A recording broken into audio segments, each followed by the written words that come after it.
PAC와 종교. 존경받는 많은 종교 지도자들이 용기를 발휘해서 부모자아 데이터를 검토하고 어른자아를 발휘해서 진실을 추구했기 때문에 기존 종교에 혁명적인 영향을 미칠 수 있었습니다.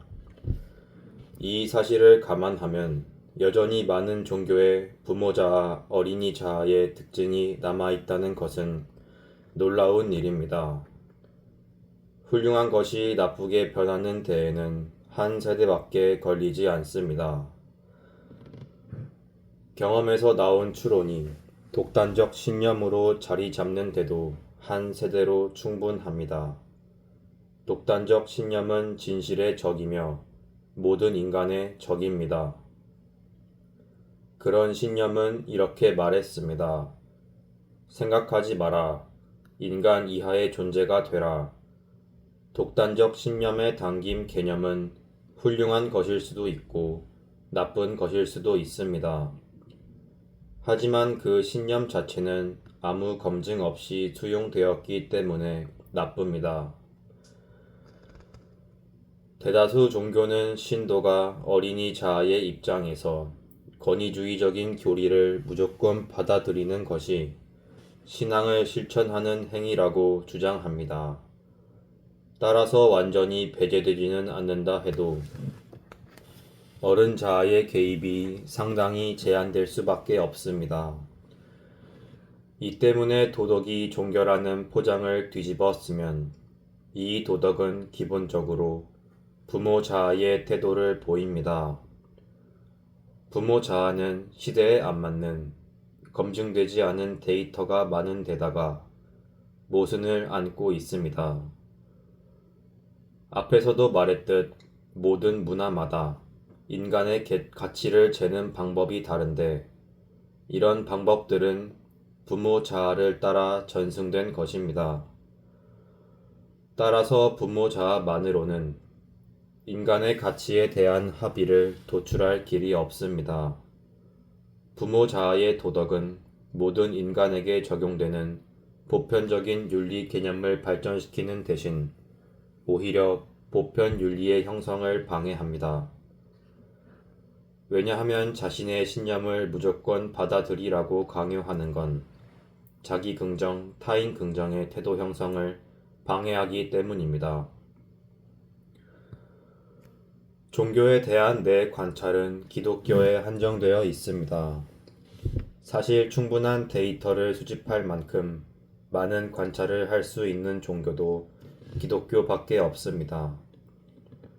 교회 목사들이 말하는 메시지의 중점은 은총입니다. 은총이 조금 억지스러운 단어이긴 하지만 딱히 대신할 다른 단어가 없습니다. 해방 신학의 아버지인 폴 틸리히의 해석을 따르면 은총이란 개념은 자기 긍정, 타인 긍정의 신학 버전이라 할 수 있습니다.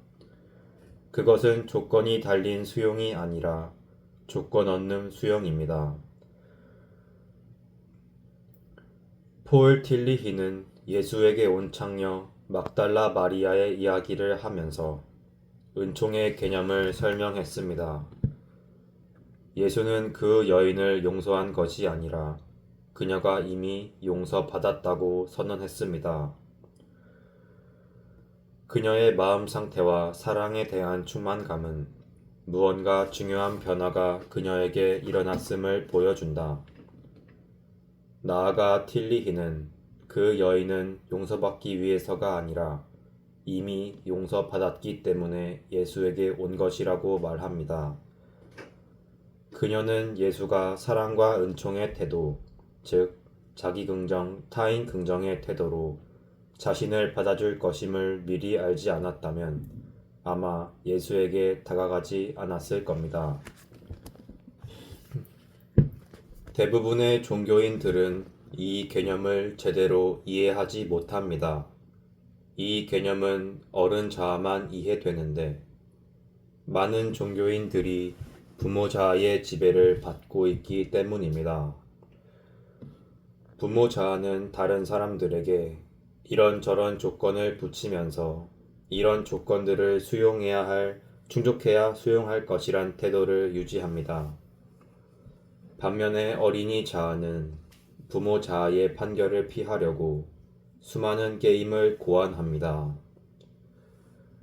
이런 게임 중 한 가지가 에릭 번이 설명한 얼간이 게임의 변형인 종교의 얼간이입니다.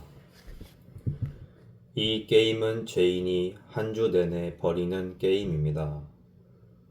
그는 세입자를 쫓아내고 직원들 월급을 깎고 아내를 깔보고 아이들에게 소리 지르고 경쟁자에 대해 나쁜 소문을 퍼뜨립니다. 그러다가 일요일이 되면 교회에 가서 신에게 부디 제 죄를 사하여 주십시오를 연발한 뒤 12시 정각이야 모든 죄를 다 용서받았어 라고 확신하면서 가벼운 마음으로 교회를 나섭니다.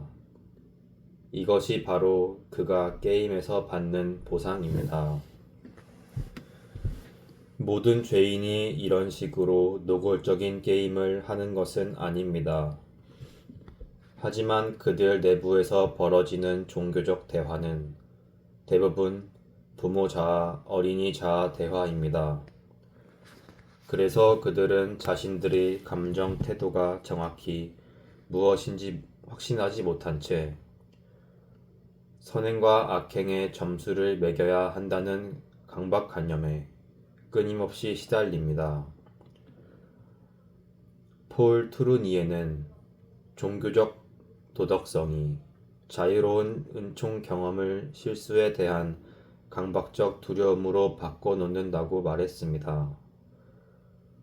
틸리히의 말대로 우리의 근원적인 문제가 행동이 아니라 우리의 상태에 있음을 알게 된다면 아무리 죄를 고백해도 소용이 없다는 사실을 이해할 수 있습니다.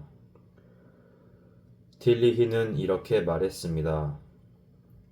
일부 사람들에게는 은총이란 거룩한 왕이자 만백성의 아버지인 신이 나약하고 어리석은 종복들과 자녀들을 거듭해서 기꺼이 용서해 주시는 것을 의미한다.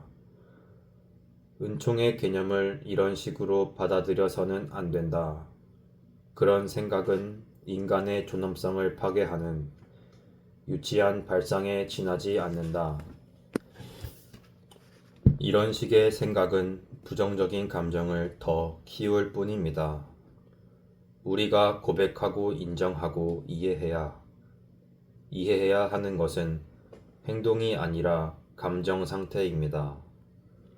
그런 다음에야 우리는 게임을 이해하고 이런 게임들을 자유롭게 멈출 수 있습니다.